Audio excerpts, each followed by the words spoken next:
Alex? Yes, sir? What do you know about the movie Splitsville? I know that if you liked it, then we're getting a divorce. Okay, good one.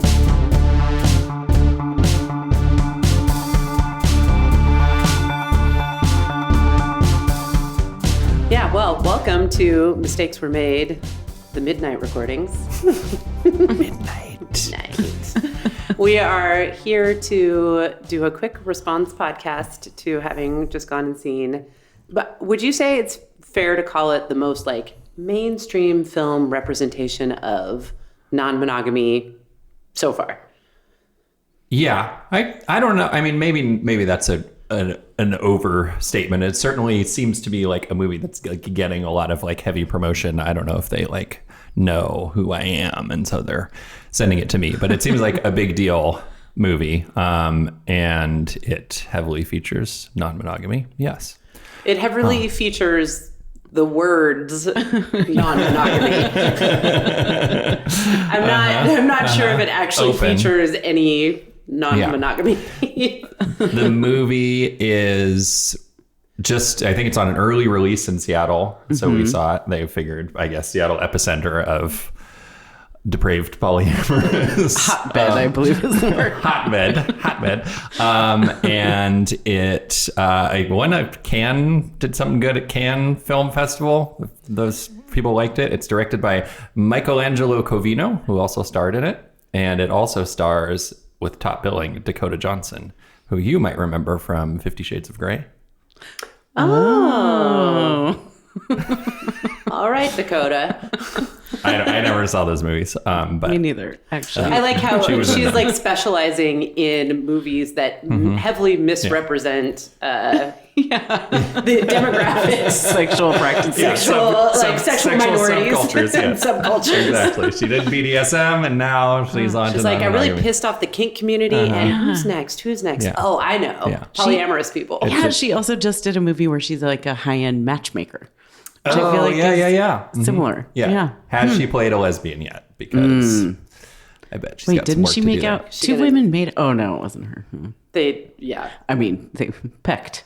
That was a light It was makeout. a light between makeout. two women. It was distributed by Neon. Oh, Does anybody care who distributes movies? Nope. I care in this case because in the promo materials that were like sitting outside the theater, there were rulers that I guess were meant to measure one's penis. This was a movie that was very devoted to a fixation on penis size, I would say. It wasn't like spoken, but it definitely was. It was an ongoing there. gag. I mean, there it was was spoken multiple times. Okay, was it? Also, Oh. yeah. All right. There was a fair amount of full frontal, but it's so weird when they do full frontal because it's always like prosthetic. Yeah. And that's why. Why did they do that? Because the men don't want to show their actual penises? It might also be Yeah. ratings. Like, you Ratings? can't show genitals I mean, Oh, I thought you meant and the keep rating an R of the rating. The rating. They're doing it for the ratings. Giant one's- schlongs it's a 2. get good numbers. Yeah, I guess the implication was that the one guy had a huge dick. That was And that was essential to the plot.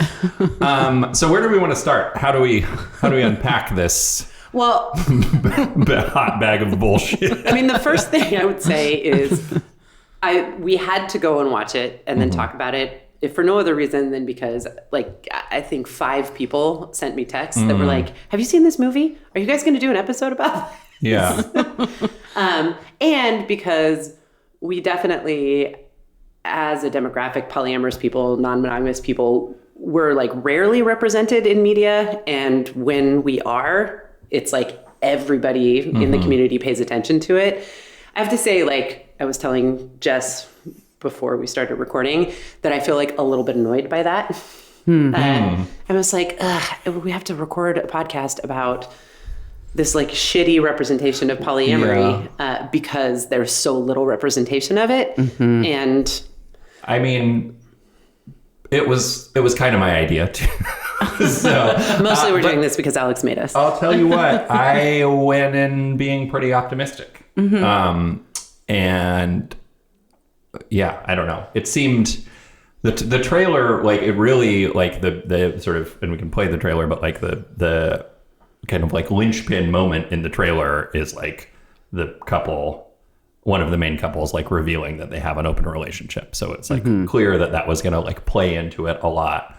I feel like we should qualify this as well by saying there will be spoilers in this episode, because you shouldn't go see this movie. Yes. We did a community service by going to see this, so you don't have to. If you're poly or non-monogamous or like people who are just whatever, don't give a shit and just want to see a maybe vaguely funny, dumb movie, you could see it. But I mean, there's also lots of other movies you could go see. yeah. So why we're talking about it is because we have to talk about cultural representations of polyamory and dig into why they're so kind of universally terrible. And I guess to get started, we can just talk about the premise of the film. Yeah. So okay. The spoilers begin now. The idea is this main couple is suddenly getting divorced. They have like a near-death experience.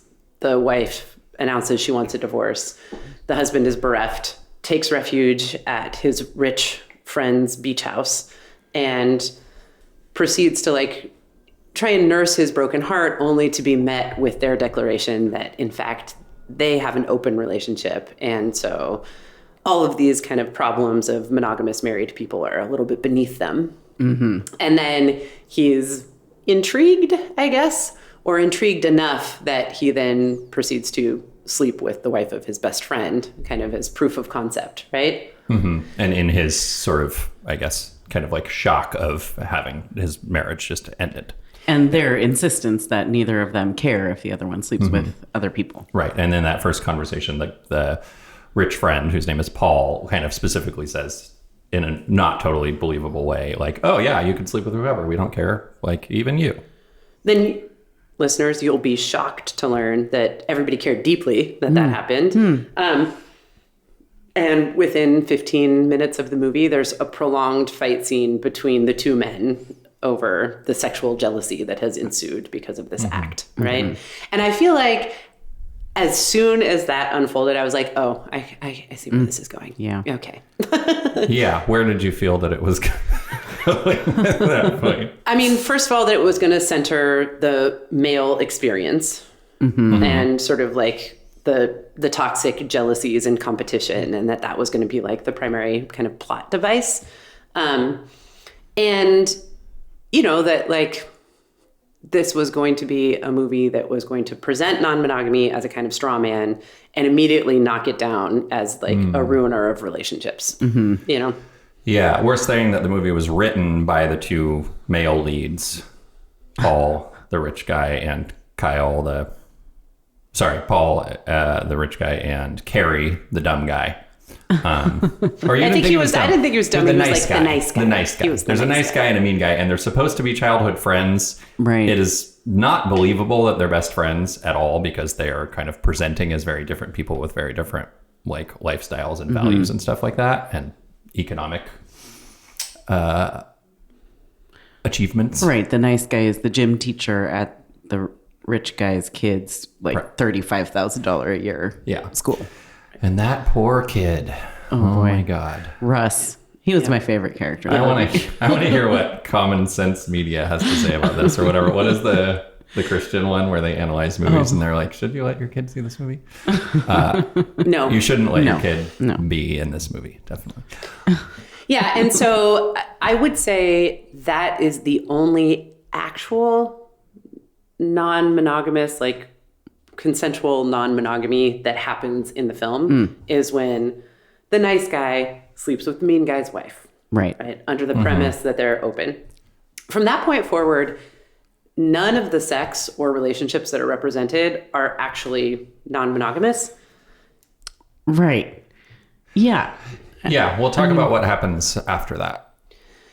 What happens after that is the nice guy goes back to his wife who wants to divorce him, and she's in the midst of a sexual awakening where she's just sleeping with person after person after person. I think most of them are men. There's a woman.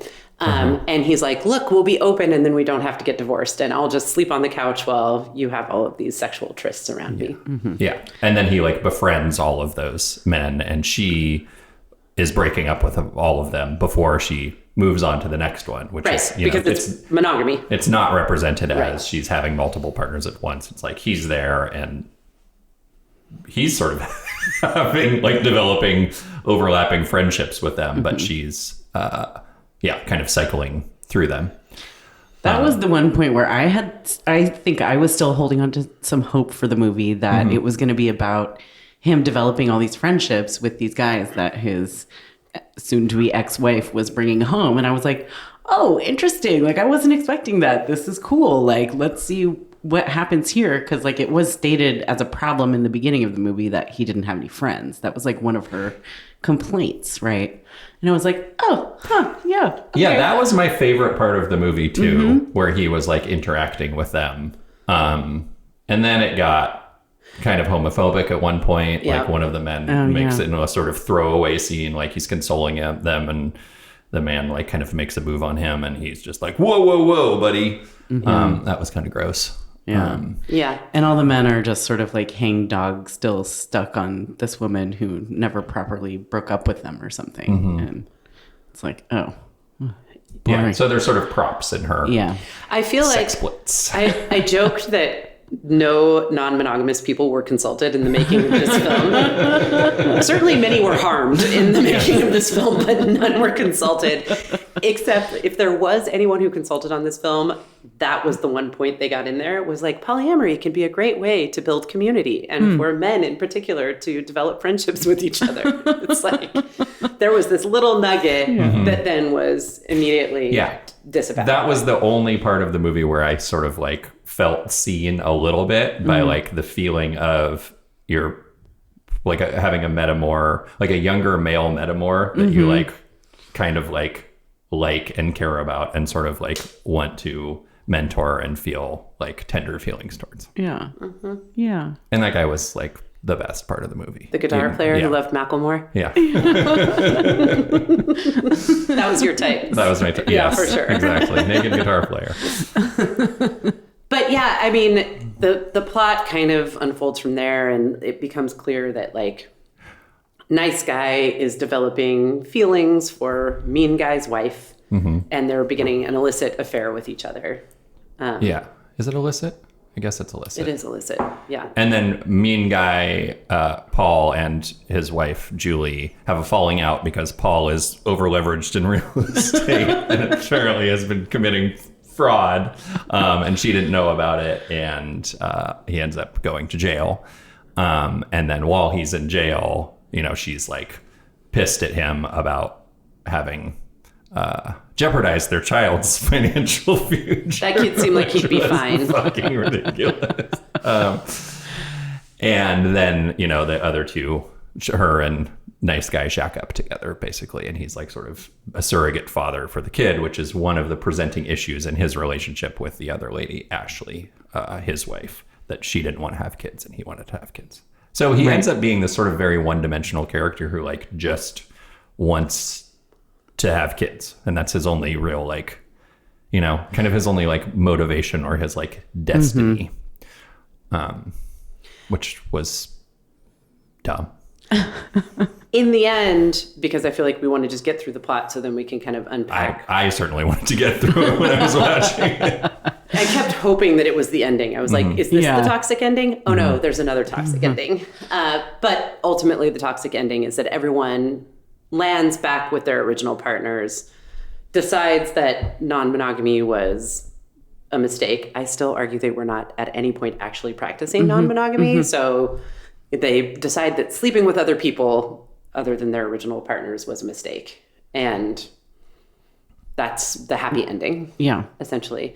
But they don't get there before they indulge in all sorts of just like really kind of mean-spirited tropes about jealousy, about weaponizing jealousy, about, you know, vengeance, and, you know, these just like ongoing physical fights between men over women which then is also repeated as like the little son gets in a fight with a boy at school over penis size.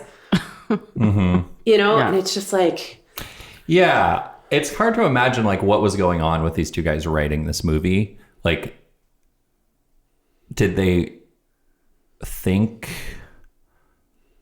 about what it was saying at all? Like, they must have had some sort of conversation where it was like, this is what we're saying with this movie, but I have no idea like what that would have been. I guess maybe, well, go ahead. What do you think? I think that it was like a pretty Trumpy film. I mean, that's my ultimate take on it. It feels reactionary to me. I went into it, I was not hopeful. I'm never hopeful about representations of polyamory or non-monogamy. But I think my fear was that it would be a near miss. And then we'd have to be kind of unpacking like how they were able to package up non-monogamy in some sort of palatable way, but ultimately like miss the point of it. I was joking. I was like, I was afraid they were going to Democrat it up. But I was like, instead, they just trumped it. They were just like, any kind of unconventional sexuality is bad and destructive. And in fact, like toxic masculinity and patriarchy are inevitable. And it's just something that everybody needs to live with, and stop pretending that any other kind of relationship is possible because you sound ridiculous. Yeah. You sound like some Macklemore loving guitar player. I think I would take like a more kind of like personalized view of it. I kind of feel like the main guy was kind of probably trying to say like, I'm a shitty person, a shitty man who doesn't take responsibility for his own feelings, and that's okay. And what this movie is trying to do is like affirm for me that like, it's okay that I'm like this. It wasn't enough. It was like, sometimes it seemed like he was sort of making fun of the character that he was playing, but on the like sort of emotional level, there was never any transformation, right? Was there? No. Like the characters didn't change. Yeah. As a result of their experiences, they ended up exactly where they started. Yeah. Except the men got what they wanted. Right. Like he got the baby. Right. He got the baby. And his, you know, Even though his wife didn't really want to have a baby. Yeah. Which, again, shades of Trump. I feel like, I feel like this is a real bitches be crazy movie. Right. It was. And I think there was a fair amount of like, it felt kind of lectury. It was almost like, oh, these women want to go, you know, have some kind of different sexual experiences. And in fact, they're going to regret it, and they're going to wreck their lives, and they're going to wreck their families, and they'll be lucky if they can pull it back together. But it was like an idiot was lecturing. Yeah, so Trump. I'll take a lecture, but yeah. Huh. One thing I was like, what are the kind of therapeutic implications of this? You know, it was like trying to draw some sort of meaning out of this, or like what can we engage with and talk about? Because I think I said halfway through the film, I'm like, I'm finding this to be ethically illegible. Like, I don't fucking understand what the morality of this is. I know I don't like it, but it's like I don't understand. So that's what you were scribbling in the dark. Just ethically illegible over and Everybody in over. the theater was like, shh, keep it down, the scribbling. The angry scribbling. Just kidding, there was nobody in the theater. But so I was like, all right, you know, if we're talking about the male experience in polyamory, because that is what that movie was talking about, I think primarily. Okay, I have some things to add to that in a minute, but... Let me talk for the male experience Perfect. before I then let you talk for the male experience. I was going to talk for the female experience, actually. Oh, great. I do think that it is a phenomenon inside polyamory and non-monogamy for, I would say, men in particular to really, how do I want to put this? Like, think that the expectation for doing it is to gut out any bad feelings that might emerge from it. And it's like, in the beginning, there's this total denial of jealousy, this like kind of almost intense one-upsmanship of, yeah, best friend, sleep with my wife. And yeah, I'm going to lay on the couch while you have sex with all of these people. And like, I'm going to completely deny that this is an experience that is dysregulating or upsetting to me, because this is, I think the term that one of them used at one point was they were like emotionally sophisticated. Right. So we're not going to experience any of these like bad feelings of Yeah. jealousy or insecurity. And in that part that we were referencing earlier, he's like signaling that he's sort of like having compersion and building relationships with these men who are his metamors, basically. And then like the kind of big reveal, or one of the big reveals at the end, is that he was like, no, I was insanely jealous the entire time. And it's like kind of like that is validated, that like he was, you know, being untrue to himself, I guess, and then like was finally able to like admit what was true, which, I mean, I guess that's okay, but it's like a fucking ridiculous thing to be doing. Well, in the first place, like not talking about what your either feelings you are. don't have any bad feelings like jealousy, Right, and you deny them and suppress them and don't talk about them and engage in competitive, like toxic male behavior around it, or you are completely consumed by them to the point of absolute violence and destruction. And the movie ultimately was like, yes, they are jealous, and that jealousy will wreak havoc and, create violent, destructive situations. And that's just true. And so that's what we actually have to work with. And let's not try and transmute that. There was no opportunity for people to have like thoughtful conversations about the difficult feelings that they were having, have those feelings be like held and validated, and still make different decisions other than being in unhappy marriages where people are being forced to have babies. Nobody wants thoughtful conversations in a movie. They want fight scenes. Well, they got plenty. Yeah. I also, just because I have to mention this, the like fish tank, like fish, what is the... Yeah. Aquaculture was deeply represented. And I do think maybe they got that right. So perhaps the one polyamorous person who was consulting on the film also identified that for whatever reason, polyamorous people also love fish tanks. I was looking over at Alex during that part because I was like, oh no, they broke the fish tank and now they're putting the fish in the bathtub. But what if those were saltwater fish? They're killing them. Yeah, I have no idea. Cichlids. I think they were probably freshwater fish. Okay. But few. The temperature wasn't right. That water was probably chlorinated. I'd be a little worried about those. So fish, as you can hear, they nailed that part of the culture. Yeah, there was some nice fish in the movie. I will give it that. So why is it still worth talking about? Like, it's a stinker of a movie. It misrepresents our community again in maybe some like predictable ways. Why talk about it? What is there to unpack? Like, I mean, because what does it's it out say there about the being moment? like mononormative propaganda, I guess, in a way. In like a fucking sad way too, that is really, I mean, I don't even really feel like this movie was like taking aim at polyamory and non-monogamy in any meaningful way. It was just kind of using it as like a prop or like a plot device. It like felt like these guys like kind of like heard about like the trend of people having open relationships and like wrote it into a dumb movie as a device, and it didn't ever really like go beyond that to be like interrogating anything about monogamy versus non-monogamy or any of the like sort of actual pitfalls. Or I mean, I guess you're saying that there were some things that seem resonant like with your client base about like, you know, men suppressing their feelings, but that's in every movie. Yeah, I do think that trend is interesting. And if if it wouldn't be a massive HIPAA violation, I feel like I could string together an audio montage of men that show up in my practice who are new to non-monogamy, who at some point, they're experiencing some kind of attachment panic. They're experiencing all kinds of uncomfortable feelings. They're surprised by those feelings. And they're like, well, I'm just going to have to get right with it. I think I'm just going to have to I'm going to keep exposing myself to this until I'm right with it. And that's what I'm going to do. And I'm like, all right, buddy, you'll be back. But I being glib, and I shouldn't be, because like the suffering that people experience around that is very real.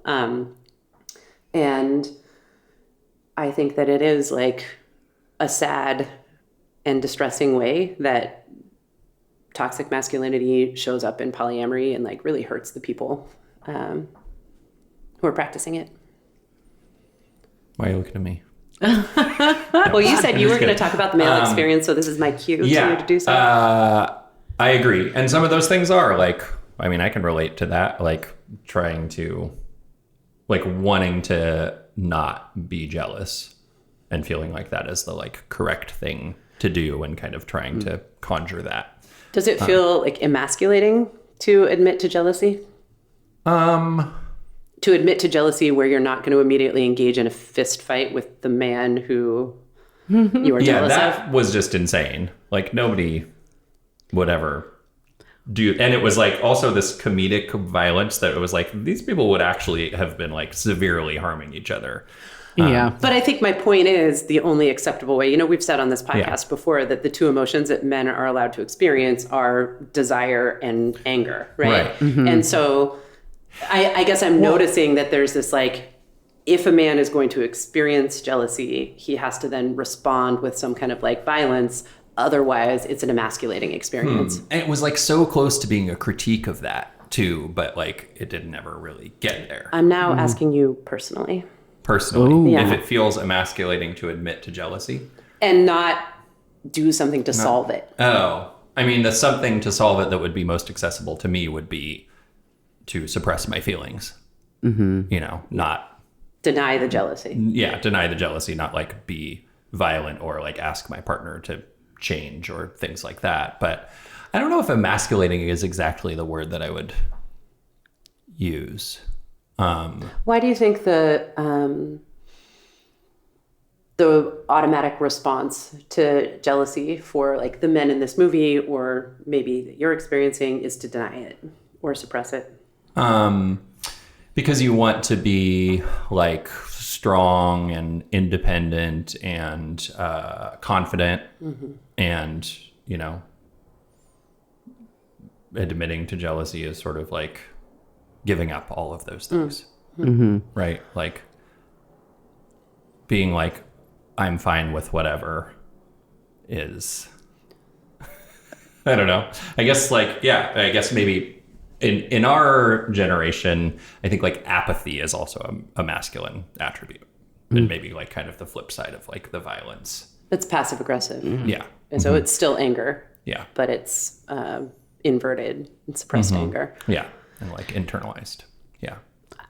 I don't think this is an exaggeration. I don't know if this is superlative. You all can like fact check me on it because you've been here. But I was thinking about this on the ride home from the movie, and I was like, of the men that I've been with since we opened up, I don't know that any of them have ever admitted to me any feelings of sexual jealousy. Sexual specifically. Sexual Like specifically. jealousy about you having sex with other men. Correct. I'm willing to go on record and admit that I have experienced sexual jealousy. But it's not something that, I wouldn't say you talk about it a lot with me, or it's not something that has come up a lot between us. Yeah. I think less so in our relationship. I think probably because of like feeling very secure in our relationship. So this trend with the men that I've dated is not because they're suppressing a feeling. It's because they just feel really safe and confident. No, I think they're definitely suppressing a feeling. Oh, okay. I'm not arguing with that. And I'm saying that like I can relate to the feeling that they are suppressing, especially like in like a new relationship or a relationship that like is, does not feel as secure. Like, yes, I think I went through a period where I didn't think that I felt that much sexual jealousy, but that was like, I think because of the kinds of relationships that I was in, there just like wasn't as much for me to feel jealous about, or I was like,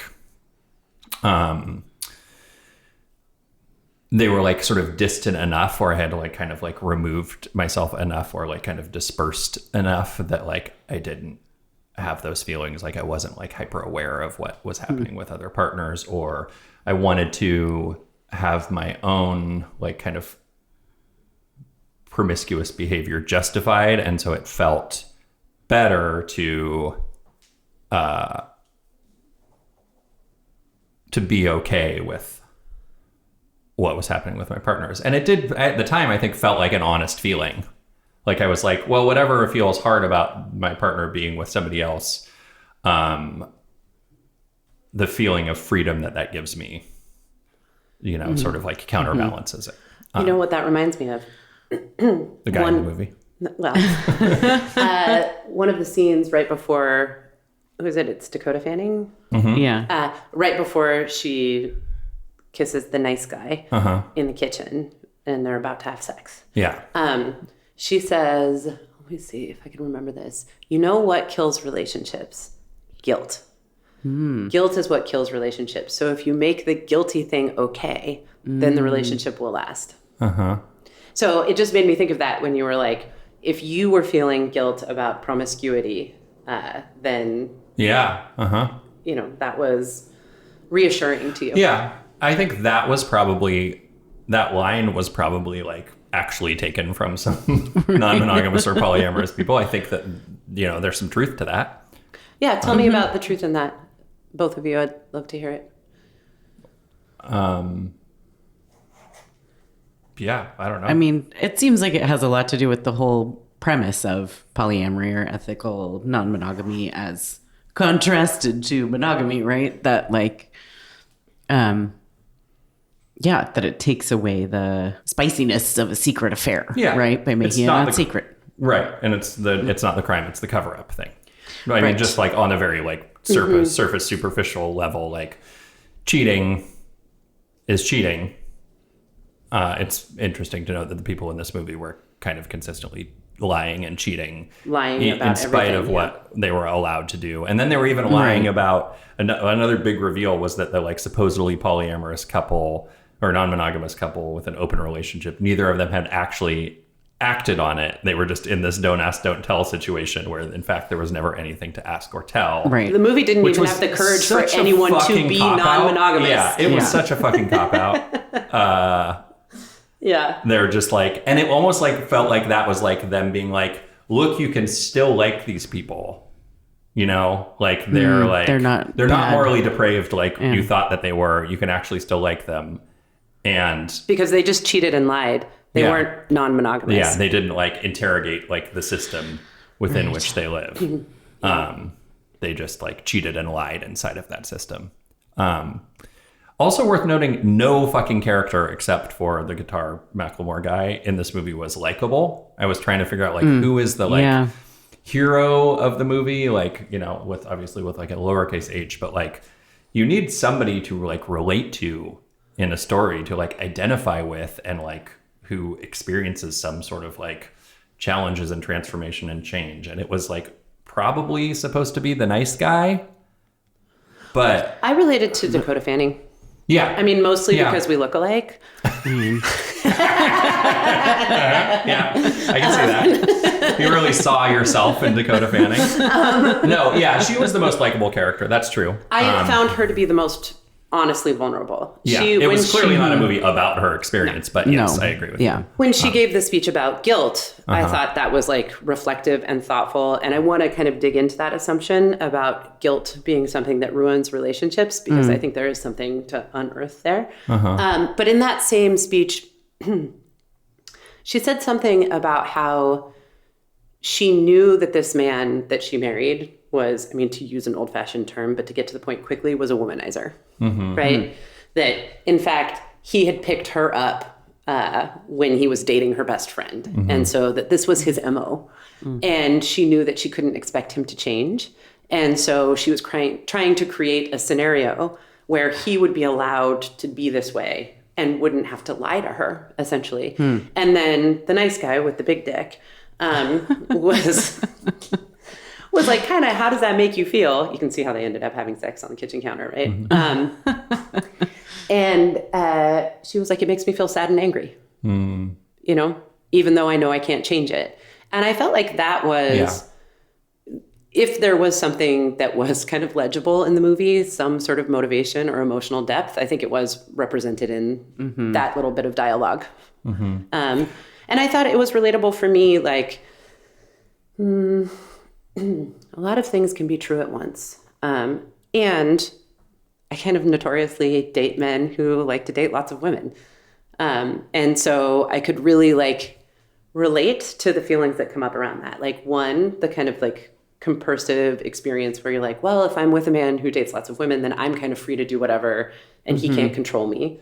And so there's a sense of freedom in that potentially. Also, just the desire to be out in front of the trope.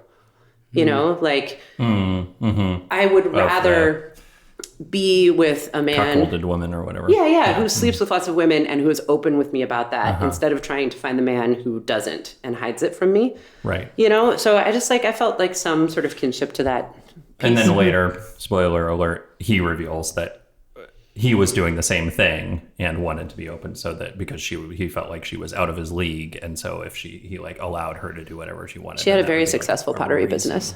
That would be a reason that she would leave her.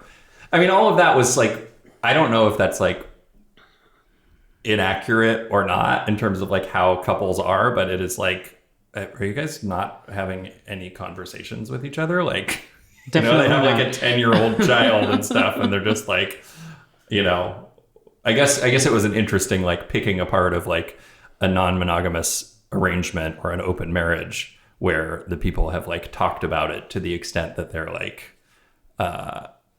know what is allowed or isn't allowed. Kind of, they know that it's a thing, but they haven't actually like honestly expressed what they want whatsoever and are like hiding some sort of like deep insecurity that's motivating them to do it. And that is not the desire to actually be with other people. It's the desire to like kind of control their primary partner. Or feel secure in their relationship. In the relationship. But it's like this kind of shadow universe where you're trying to do that through manipulation and control and a denial of these feelings that are identified as relationship killers, which brings me back to the thing I wanted to talk about. Guilt, jealousy, and shame being identified in the movie as the things that would destroy a relationship, right?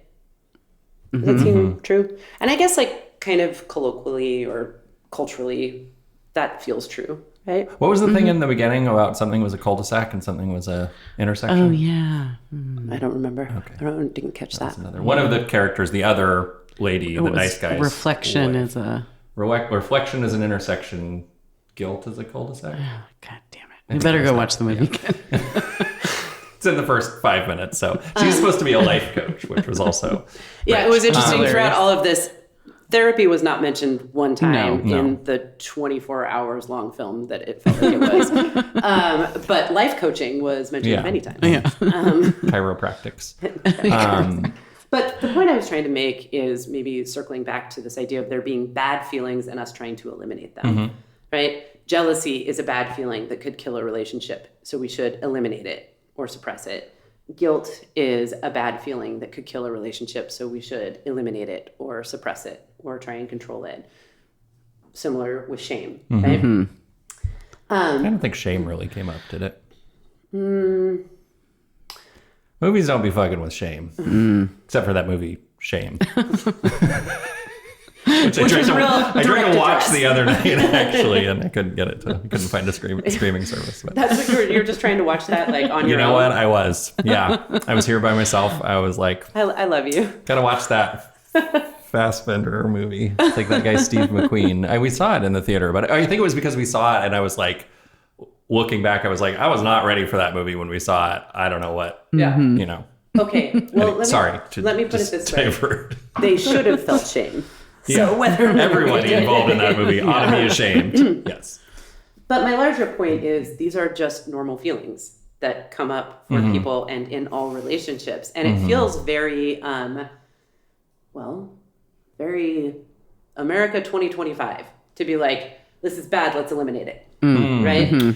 And this is the thing that's going to ruin us, so let's suppress it. Instead of this idea that this is a normal part of the emotional experience of being a human being in attached relationships with other human beings. So let's build a vernacular for talking about it and a tolerance for feeling it. Wasn't after all of the like chaotic, toxic behavior, the characters did like move into accepting those feelings? Like the like rich guy gave a big speech about how like I'm just a jealous asshole and I'm not going to change and I'm okay with that. What's the difference between that and what you're talking about? Well, because I think with any feelings, I mean, again, there were like these moments where the characters did say something like kind of smart, but often in this sort of sarcastic way that slipped past me. But the wife of the nice guy at one point was like, I've come to understand that happiness is not a place where I will arrive. It's an emotion that I'll move through and out of and back into many times.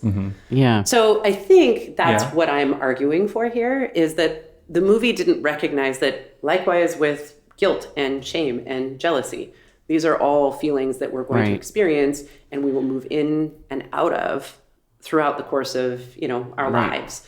And so it's not like, I'm just a jealous piece of shit who beats up my best friend because I feel insecure about my dick size and I'm not going to change. It's like, okay, you feel jealous and vindictive. That makes sense. Let's talk about that. And teach you how to hold those feelings. Yeah. I don't know if the life coach follows that same sort of modality, but a good therapist would teach you how to hold those feelings in a way that is not harmful, violent or harmful, emotionally harmful or abusive to your community, your friends, your partner, or suppressing them till they metastasize into lies and abusive behavior. Right.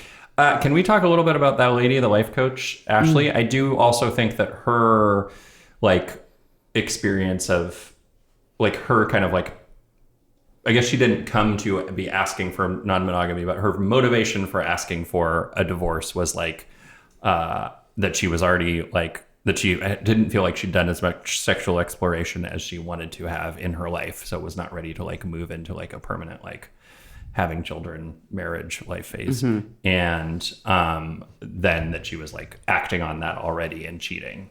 I felt like that was a compelling kind of person to present at a realistic place, and that's some shit people do, right? They're I can't ask for what I want, or I want to explore more, and I can't ask for what I want or need in this partnership, so I have to cheat, and then I have to my unhappiness means that I need to not be in the relationship that I'm in, and then going and doing all that exploration and then being okay, there wasn't that much there. The framing of that as a big mistake kind of sucks. Because I don't think that it has to be, but the arc of having that curiosity and then arriving at the conclusion that oh, I really like my partner and I really value him a lot, and I wanted to do all, but I also wanted to have other experiences with other people. That feels like it was sort of a tacit argument for non-monogamy. I think that's a generous read of what they were representing in the film, but I think that statement is true. I would say, now I worry that I'm going to sound a little bit pedantic, but it is definitely true that relationships that open up because one person wants to end the relationship, or relationships that open up because people are deeply unhappy, the opening up is not going to solve those problems, right? Those problems will continue to exist and likely be compounded by all of the kind of unpredictable activation that will happen through the process of exploring polyamory or non-monogamy. So in that sense, Ashley's interest in doing that, great, understandable, absolutely. The fact that she cheated on him and lied to him many, many times in the lead up to that problem between the two of them will not be solved by her going out and having sex with a lot of different people. But it was solved when she just accepted that she had to have his baby, and then he would be happy. Right. Problem solved. I know. And there was this very, I think they thought they were being pretty clever by inverting the typical gender paradigm here. They're the man wants the baby and the woman wants to have lots of sex, not the other way around. So we're actually allowed to promote these incredibly traditional and oppressive values because we made it opposite day. Yeah. And I'm no, I know that fucking trick. It's not opposite day. It's the same day. It's the same fucking day. Same day. Yeah. You just slapped a beard on that woman. Called him a man. Same fucking day. Yeah. I think that I really do feel like you're on to something with, now that I'm thinking through it again, every point, the movie was just a series of points where a person experienced jealousy that they didn't expect to experience, when it was like revealed that their partner had slept with somebody else, basically, that they weren't expecting them to sleep with, and them having like a very big, like wild, over the top, like not just sort of emotional reaction, but like kind of like physical. He described it as being out of his body. He described actual disassociation. Right. And like in the opening scene, the guy just like runs away from the car when his wife reveals that, and like, you know, doesn't look back and runs for seemingly for days. And then when the nice guy reveals that he slept with the rich guy's wife, she has a big reaction too, right? Yeah. It was just like a series of those kinds of like reaction where the person, you know, if you wanted to make a really like boring movie out of this, the person would have been like, I'm experiencing some jealousy right now. And I want to take responsibility for that feeling and share it with you. It is not yours to solve, although it might also be related to you having broken the agreements that we had in place. And now I feel attacked. Not. Because I feel like you are speaking through the mouths of many people I've dated who are just like, will you get off your fucking high horse and down in the mud with everybody else and have some real feelings? And I'm like, I am having real feelings. I'm just trying to not like fucking shred myself and everyone else in the process of having them. How am I saying that? I'm sensitive about this. I think I'm saying the opposite. No, I know. But the point is just like, yes, that would make a boring movie. If everybody was like self-aware and emotionally mature and just demonstrated that over the course of 90 minutes. Right. But that's like the formula for this movie. Start like that, but they could get there. Right. That would still be an interesting movie. Yeah. Right? They could get there and be like Wayne's World ending number 3. Mega I think happy ending? And well, the one where they're all better people. Yeah. Mm-hmm. That's the last one. Yeah. The real ending. Well, the mega happy ending. I mean, and what I just think is fucking depressing, and depressing in like a larger political sense that is really bugging me and making me feel depressed and like I just have the ick ever since we got back, is just this conclusion like people are emotionally immature. They are ruled by negative emotions that they don't know how to manage. And that results in manipulation, in lying, in like, the severing of intimacy. And we just have to accept that those are the conditions of intimate relationships. And anything that's like attempting anything else is silly. You're just some Macklemore-loving 22-year-old with a guitar. Well, and it would all be fine. That would be fine if they were 22. But there are people in their 40s with children. And I think that is what like is kind of disturbing to present. Like movies that are made for like our age and demographic that kind of like just embrace that, like, you know, we continue to have these like uninterrogated personalities and like these intense sort of character flaws that we're never gonna. And that's why it feels reactionary, is because it's like you take an alternative lifestyle, an alternative form of relationships, queerness, which was just a fucking gag and the butt of a couple of mean jokes. And you're just like, look at these dumb people trying to have a different experience. The really mature response here is to recognize that we're all just pieces of shit and we're never going to change. You know? Yeah, there was a lot of heteronormativity in that movie too. Yeah, no It's shit. like those guys should have fucked and gotten over it. That would have been a good turn. I mean, now I'm just like kind of lit up and pissed. Not because of anything you said, but because of the audience in my head that I'm responding to. Are you mad at me? But I'm also just thinking about how dehumanizing patriarchy is for men, you know? And I'm just thinking about like, actually, I think male stereotypes were more offensive in that than female stereotypes. And like that all men were reduced to their dick size or how much money they had. And that was like, and their like baby making abilities. Essentially. And that was all that the women were interested in. That was what they were always kind of in competition with each other over. That was like the source of all of their insecurity and the impetus for all of their like violent defensiveness. It was like, it's fucking horrible. Yeah. It was like nobody in that movie actually loved each other. Yeah. Oh, yeah, definitely. It was a mean That's why it was so movie. dark. Yeah, it was a mean movie.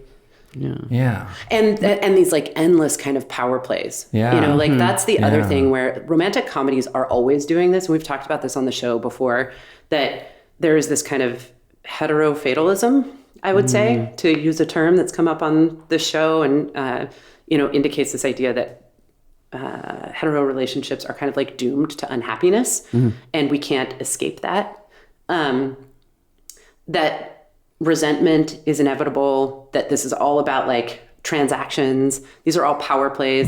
It's like, who has more power in this moment to like lord it over the other person? And then how can that person underneath the power switch the dynamic and be on top again? It's Men just are like from Mars, women are from Venus. It's just like completely, we're different people and we can't really, we can only hope to vaguely understand each other. And we're only just like doing things for each other. Like, the woman is a trophy that like shores up the man's value. The man provides the woman with a dick and money, but nobody's a human being in any of that. They're just objects and services. And that's why I have the ick. And it bummer. Reminds me of, sorry guys, this is what you get in the midnight recordings. You thought it was going to be sexy. Nope. When I whispered midnight. It's going to be midnight bummer. Turns out not even a tall can will get me off my fucking soapbox. It reminds me of a client this week who was experiencing hetero fatalism. And she was like, so do you think that all relationships between men and women are like this? Are they all doomed? Is this like kind of what I have to settle for if I want to have a family? I think we did an episode about that. You should just play the episodes. What did we conclude? I can't remember. Okay. I plead the fifth. Then I'll continue. Yeah. And I told her, I was like, I do think these dynamics exist between all men and women. Yeah. I don't think that you're going to find a man where this is not going to activate in some way. And I think it's just about whether or not you're in a partnership where you're engaging with it, you're curious about it, you have a language around talking about it, and you like see it as not a taboo sector, like not taboo material, but in fact like important material that you're trying to surface and talk about. Because even if you found such a man, you are not such a woman, and vice versa. Like exactly, you would need the Adam and Eve of because we've all been harmed, man-woman relationship. Harm. Exactly. Well, I appreciate that. I think before we wrap up, I want to say, okay, well, this movie has given us some things to talk about at least. And there were like perspectives represented, maybe. I don't know. No, it was fucking shit. We can find meaning in anything, I guess. But I was a media studies major. Yeah. I don't know. I have an IMDb page. I don't know if I've let drop. Have that we particular bragged about that? We didn't do our qualifications up top. Oh shit. My name's Alex. I have made a film before with you. With me, even. Yeah. And Jessica. But I was going to say that I do want to just like kind of circle back to like, the whole time we were watching it, I was like fucking on edge and like kind of activated. Yeah. And it might have been because of like other things that happened today. Maybe I was just feeling jealousy that I was trying to suppress. No, I'm kidding. But there was something there. And I think that like for people who are like poly or non-monogamous, like I would kind of say, don't put yourself through it. Yeah. I don't know what was exactly making me on edge, but it is like, it was hard to watch. It's just like, it's kind of like your lifestyle just sort of being drugged by people who don't even care about it. Like they're not even caring enough about it to actually, it's not like these people were trying to make like pro-monogamy propaganda. They just weren't even fucking thinking about it at all. Yeah. It was thoughtless. It was careless. And if you think about, I want to be cautious about these parallels, like we always are, but like, it seems like something that you would do about like, like homosexuality in 1985 or something like that. That thought absolutely crossed my mind, that this felt careless and sort of tropey and and like casually harmful in the way that like often representations of queer community and relationships have been. Yeah. I think it did feel that way. And maybe that's why it feels so bad, because you're like vulnerable knowing that you're, you know, have a sort of, or just like a minority, or like living differently, and then having like the culture, the larger culture, like shine a little shitty light on your life. Poke fun at you, center themselves, and move on. And that's what I was on edge, now that we're talking about it, like afraid of how it was going to be mean. Yeah. I know. And it was. Yeah. So don't fucking watch it. Yeah, I mean, I think this is related, but I just can't get out of my head the like section of the movie where nice guy moves back in with his wife, but she's sort of parading through all of these people that she's dating. And it's supposed to be that he's sleeping on the couch in their loft apartment that is like completely open. Like there's no, he can't be in a different room while she's fucking all these people upstairs. Yeah. You know, and like at that point in the movie, we're supposed to believe that he's just like cool with it, which I guess means we're just supposed to believe that he has no feelings. It's later revealed that he's got seething jealousy totally hidden down. Yeah. But just like, I was like, get earplugs, bro. Right. Get earplugs. But just like, that's so like so flattening and dehumanizing to imagine that a person would do that. Well, that actually does bring up another kind of therapeutic relational point that I meant to get to in this, that I think people who are new to non-monogamy, new to polyamory, especially people who just are hearing about it, but people who are starting to practice it as well, there's this assumption that once you have taken on that identity, you're okay with everything. Right. That there are no boundaries, there are no limits. Like you absolutely have to be okay with anything and everything that might happen. Otherwise, you're somehow failing at it, or it's not real, or, you know, you're missing the point. Yeah. And like that part of the movie, I guess, was accurate in that, yes, people try to do that and lie about their feelings, and maybe men in particular, and try to pretend that they don't have them and then they don't care, back to your point earlier. It's funny because I have so many sexual jealousies. You're like, does anybody want any of these? I was wondering if I was going to say this on the podcast, but might as well, because midnight. It's midnight. Midnight.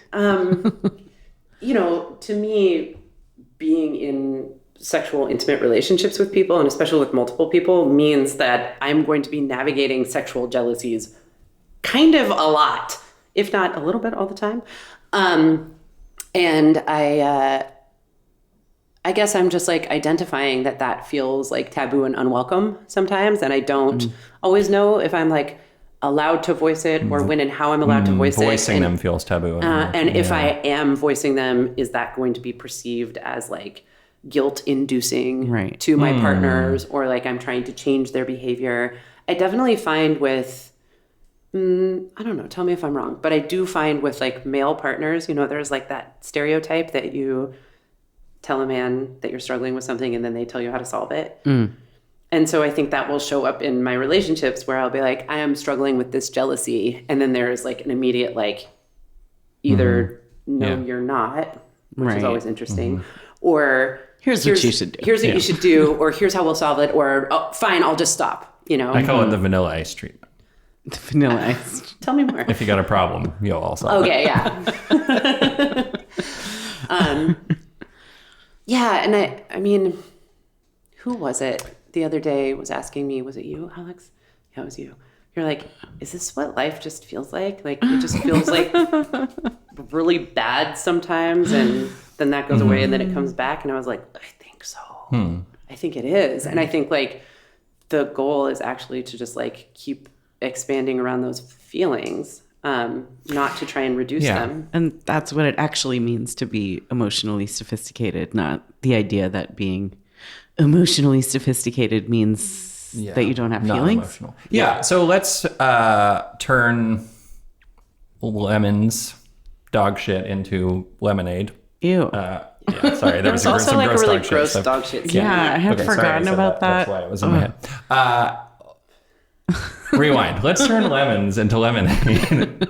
And have that be the takeaway, that like, let's put in everybody's vocabulary, like, it's okay to feel sexual jealousy and articulate that feeling of sexual jealousy to your partner who you're feeling it like towards or in relationship with. And it's okay for your partner to like accept it and hear those feelings and not feel like they need to be guilty about it or solve your problem. Right. And that jealousy in and of itself is not some more like violent or destructive feeling than any other number of feelings. It's just like taboo. Unless you express it violently.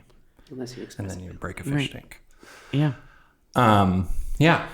It would be good if everybody was at least trying to do that. It's not like we fucking do it. No. I don't want to act like... Absolutely not. When I say let's put that in everybody's vocabulary, I meant let's put that in our vocabulary. Why don't we start doing that? We'll lead by example. Maybe. But yeah, you make a great point, and it's like you should be alone in that. Yeah. Thank you. Yeah. Let's go to fucking Club Sapphire. Hand out t-shirts that say that. It's your feelings are okay. It's okay. Yeah. Well, that reminds me, maybe as a little bit of a teaser towards an episode that I want to do, also movie related, in our next season. Jess, you were talking about a film that came out about codependence. Yeah. Okay. Together. Tell me a little bit about that. So it's like a horror film, a body horror film where a couple like has like different parts of their body start growing together. They like at one point I hear they are like attached at the genitals, Jesus. but also different body parts, whatever. So I don't know. That's all I know about the premise. Played by real life married couple Allison Brie and Dave Franco. Who's the director? I can't remember. Will you look it up, Al? I'll put it. Yeah. Okay. But as a like marketing promotion, when the film came out, apparently they said that if a couple went to see that movie and then realized that they needed to go to couples therapy, they would pay for their couples therapy. Holy shit. Like the movie distribution people or whatever. So, yeah. Have people taken them up on that? I don't know. I got to follow up. I saw them say that on like The Daily Show. I want to see that so bad and talk about it, and I'm so scared. I know. We need to go see it. I think it's in theaters now. Yeah. Okay, and then I want to get the free couples therapy afterward. I know. I'm like, can I just sign up for that directly? I heard them saying that, and I was like, you guys do not know how to handle the demand. Like, do they know that insurance doesn't cover couples therapy for most people? Written and directed by Michael Shanks. I don't know. He's Australian. Australian. Never heard. Where it does actually happen that your body parts can grow together. Well, maybe they actually have maybe they actually cover couples therapy in Australia, and so well, that's true. Yeah, maybe they have nationalized healthcare. Wow, this is taking a turn. Yeah. That's an interesting movie too. Well, and I bring that up because I would be curious to hear from our listeners about other movies that misrepresent or represent well, like alternative relationships, non-monogamy, polyamory, or just like deep sort of psychological relationship struggles. I think that, I promise you, you have my word, listener. I am not just going to start doing my scholarly media analysis. This is now a media episode. studies I won't do That's that. what I've always wanted it to But be. it would be interesting to have that conversation on our social media. Yeah. I love that. Yeah. One is that I was talking about with one of my partners is, I think, called Threesome. Oh, I heard about that. Oh, wait, there's a new one called The Threesome, where a couple or three people have group sex and then both the women get pregnant. I just Googled threesome, just like... Wow. Not the threesome. fertility of it all. I might be misquoting what it's about. But there was one that came out when I was in like middle school called Threesome. I remember that one. Yeah. That's what I thought we were see the talking movie about. poster. Flynn Boyle, Yeah, it Stephen was. Baldwin, and Josh Charles. And it was deeply formative for many people. Yeah, it was. So yeah, we'll be digging into that one too. Yeah. Clips Movie club coming to your come. way. All right. Well, thanks, y'all.